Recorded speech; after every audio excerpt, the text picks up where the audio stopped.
Do you feel like you need God's encouragement and wisdom throughout the week to take hold of His promise to fly like an eagle? You've come to the right place. Welcome to Eagles on the Hill. Let's join our host, Pastor Jeff Scheich. All right, people, I am your host, Pastor Jeff Scheich. Thanks for joining us on this edition of the podcast. We are going to jump into the deep end today. We're going to talk about solving the Israeli-Palestinian problem. We're going to talk about a solution that's being touted that simply will not work, and I want to explain why it will not work. I think it will be obvious by the time we're done. And then I want to end with a solution that will work. However, it is a long shot. It is, in fact, it would need a miracle. But we're going to talk about it because our God is a God of miracles. So first, let's talk about the solution that's being touted. It's a two-state solution, it's called. And to get into this, I want to just make clear that we're not going to go back in history to the dawn of time. This land between Africa, Asia, and Europe has been fought over for thousands upon thousands of years. We're just not going to go through all that. It's changed hands numerous times. Jews have controlled it, Muslims have controlled it, Christians have controlled it, pagans have controlled it, back and forth, around and around it goes through history because it is such an important strip of land.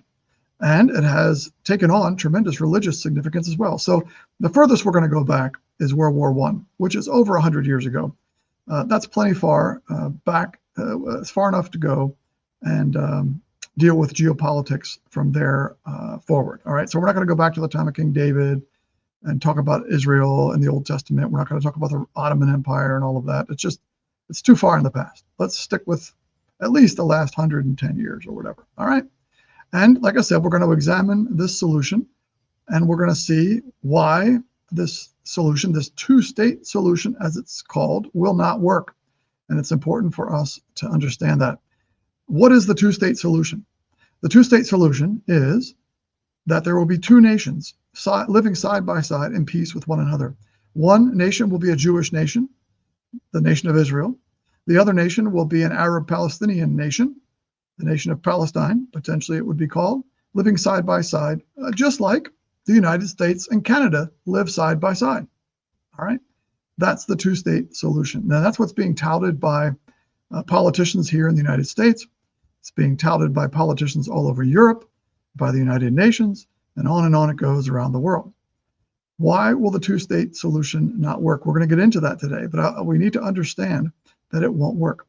And then, like I said, we're going to get into a solution that will work, although no politician in his right mind is calling for it, but it is a miraculous solution that will give true, lasting peace to the region. It's the only one that will do that. All right, let's start with World War I, and we're going to go through this very quickly. So it's going to be a broad look at things. In World War I, the British conquered the Ottoman Empire. They received the Ottoman Empire, which included this little strip of land, the land between what is called modern-day Israel, Palestine, whatever you want to call it. The British were charged with figuring out who should control, who should be in authority over this strip of land. And over the course of time between World War I and World War II, up until 1948, they determined they were trying to have a two-state solution, to have Jews and Palestinians live side by side in two separate nations. The Jews accepted the United Nations resolution about this. The Palestinians did not. The Palestinians, after World War II, wanted the whole pie, all or nothing. And so there it was, this two-state solution put forward. Israel accepted it. The Palestinians did not. Israel declared independence in 1948, and immediately there was war. All the Arab nations around Israel attacked Israel the day they declared independence. You would have expected Israel to lose that war in a big fashion, but they did not. They, in fact, won in big fashion. That resulted in refugees, numerous refugees. The refugees that are talked about today come from two different categories of refugees. They're both Palestinians. Some, when Israel won that war, they kicked certain Palestinians off their land. The others fled at the request of the Arab nations, because the Arab nations said, you can flee your land, you can leave your land, because we're going to win the war, and when we do, we'll send you back. Of course, they lost the war. And so now you have these Palestinian refugees ever since 1948. What's never talked about, of course, is that there were Jewish refugees also. Jews living in Arab countries were kicked out of Arab nations and wound up in Israel. You don't hear about those refugees because they simply settled in Israel, got on with their life. All we hear about today is the Palestinian refugees who were promised by the Arab nations, oh, well, don't worry, we'll win, we'll defeat Israel, we'll wipe them off the map, and you can go back to your homes, of course. That hasn't happened. War happened again, 1967, happened again in 1973. The purpose of those wars was to create a one-state solution to wipe Israel off the map, and of course, that didn't happen. Amongst the Palestinians, an organization was established, the Palestinian Liberation Organization, famously headed by Yasser Arafat back in the day, and its purpose was to create a one-state solution. It's the same solution that the Palestinians have been pushing for ever since the end of World War I. A one-state solution, a Palestinian state wiping Israel off the map. Famously, Yasser Arafat and Ehud Barak, who was Prime Minister of Israel at that time, and President Clinton met for 2 weeks in the year 2000 at Camp David. And in those negotiations to try to figure out a settlement for this, Arafat was given almost everything he asked for, and history records that he withdrew from those negotiations. President Clinton famously said that Arafat was in negotiations for 2 weeks, and all he could say was no, no, no. No to every proposal that was made. After that, you have the rise of Hamas and so forth. So, in the early 2000s, Israel decided on their own to implement a two-state solution. And what did they do? They went into Gaza and they removed every Jew living in Gaza. They removed every dead Jew buried in Gaza, brought them all out to what is currently modern-day Israel, and said, Gaza, you're on your own. It's a two-state solution. They did this, Israel did, in spite of knowing that the Palestinians were not working toward a two-state solution. They were working toward a one-state solution, toward the elimination of Israel. The point is, essentially, we've had a two-state solution on the books for almost 20 years until October 7th. There were no Jews, dead or alive, in Gaza. How did that work out? Well, I think if you've been watching the news, we know what happened October 7th, 2023. So this two-state solution that we're hearing about, that would work in utopia, but it's not going to work in the real world. And the proof of that is October 7th. The Palestinian cause, represented by Hamas and the Islamist movement, is clearly committed to the eradication of Israel and to the eradication of anyone who wants to make peace with Israel. And so when Egypt made peace with Israel back in the day, Anwar Sadat was murdered. The leader of Egypt, was murdered because of his peace treaty with Israel. So if you don't understand that, then you don't understand Hamas. You don't understand what's going on in Gaza and increasingly in the West Bank also. So now the push for a two-state solution, the tide has changed. Israel, basically, there's no constituency in Israel to back a two-state solution because of what happened on October 7th. Those who thought that given economic incentives, et cetera, there could be this kind of peace between Palestinians and Israel living on the same land, two states, those people are gone in Israel. Their tune has changed. It would be, to compare it to something we're familiar with, it would be as if the United States tried to live side by side with Canada, and if the Canadians did not believe that the United States had a right to exist, if the Canadians were continually firing rockets into Detroit and Buffalo every time we turned around. I mean, we could be okay with them firing rockets into Detroit, but not Buffalo. I'm just kidding. All right, you get the point. So my point is that barring a great change in the views of Palestinians, this two-state solution is a foreign policy fantasy. And every once in a while, it would be good to hear at least a little bit of honesty from politicians about that. It's not going to happen. Israel knows it. It's just extremely frustrating that so many people aren't speaking honestly about the situation, because one of the first things to actually get to a solution is to realize which solutions won't work. And if world leaders are constantly talking about this two-state solution, they're barking up the wrong tree. What they're going to achieve, if ever a two-state solution occurred, would be ultimately a one-state solution and the genocide of the Jews in Israel. So what you have going on right now is a lot of political posturing about nothing. All right, so that's the two-state solution. Not very promising, would you say? I promised you at the beginning of the podcast that I would give you a solution that would work. This solution is not a political solution. It's not an easy solution, but it's a solution that will work. As you might have guessed, it's a spiritual solution. What's the answer here? What's the way forward? Well, I've been watching some videos. I followed them for quite a while by some folks named Sergio and Rhoda on YouTube. Sergio comes from a Jewish background. Rhoda comes from an Arab background. They are both Christians, and they are married and live in Nazareth. And I want to play about 3 or 4 minutes of their story, because their story is a microcosm of the solution that will work to have Jews and Arabs live side by side in peace with one another. Let's check it out. They have been holding prayer nights ever since the war started, every single night in this place, praying for the government, praying for the situation, praying for peace. So this group of people you see here consists of both Jews and Arabs.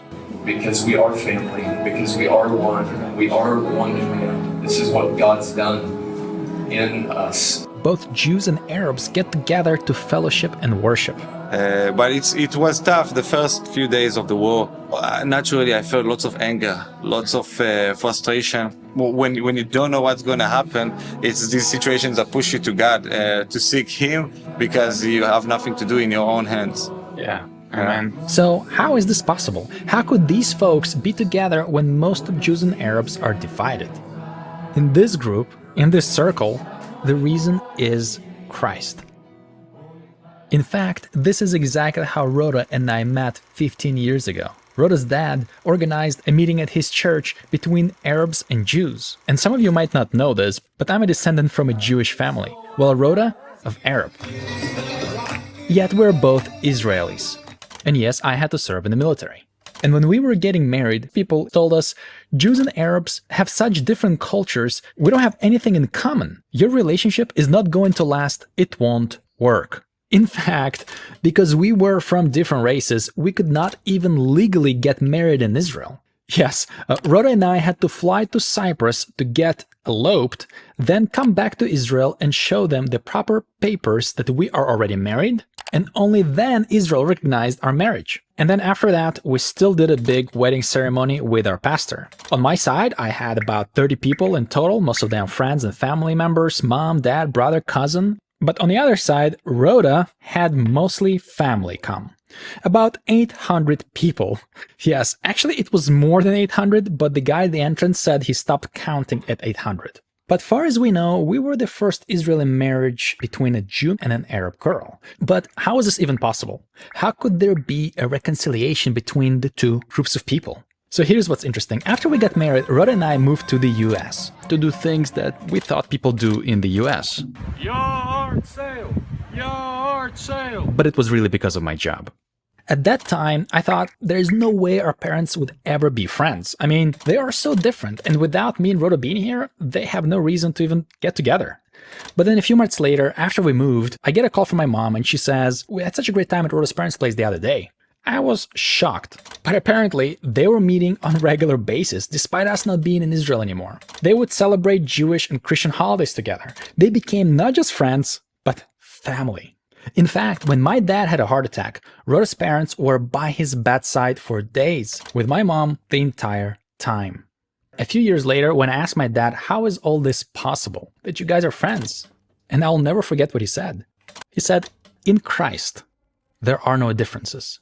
We are all one in Christ Jesus. After a few years in the US, Rhoda and I came back to Israel eventually and have lived here for 5 years in Nazareth. I got to know her immediate family and her extended family, and they are exceptional people. They love God and they love others, including their Jewish neighbors.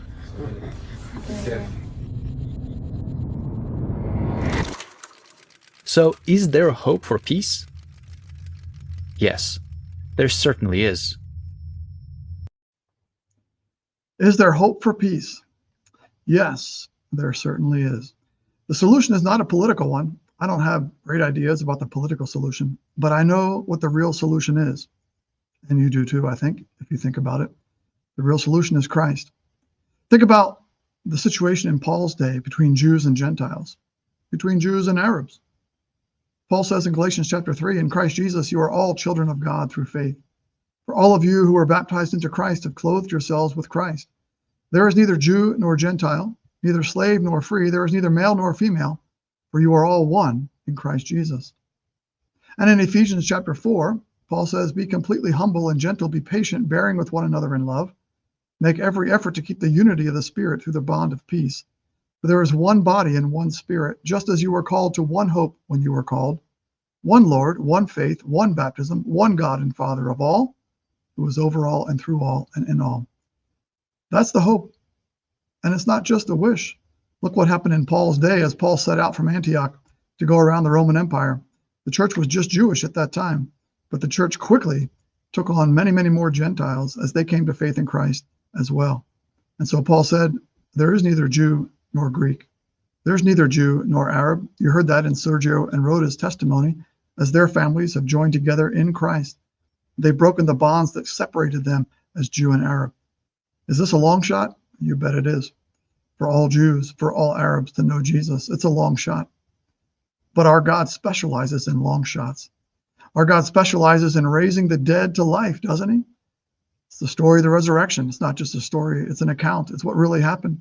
God took death and brought life out of death. And so too, God can bring peace where there is no peace. Jesus is the Prince of Peace. And so while we cast about for a political solution, don't lose sight of the real solution. The real solution that will work, that's permanent. Jesus Christ, that makes the two one. That's what we got for you today on the podcast. We encourage you to continue to be listening to other podcasts as we do them. Write us at eaglesonthehill211@gmail.com. Let us know your thoughts about this podcast. Let us know what you'd like us to talk about in future podcasts together. Remember, as we close, that those who hope in the Lord renew their strength and fly on wings like eagles. Thanks for listening to the podcast.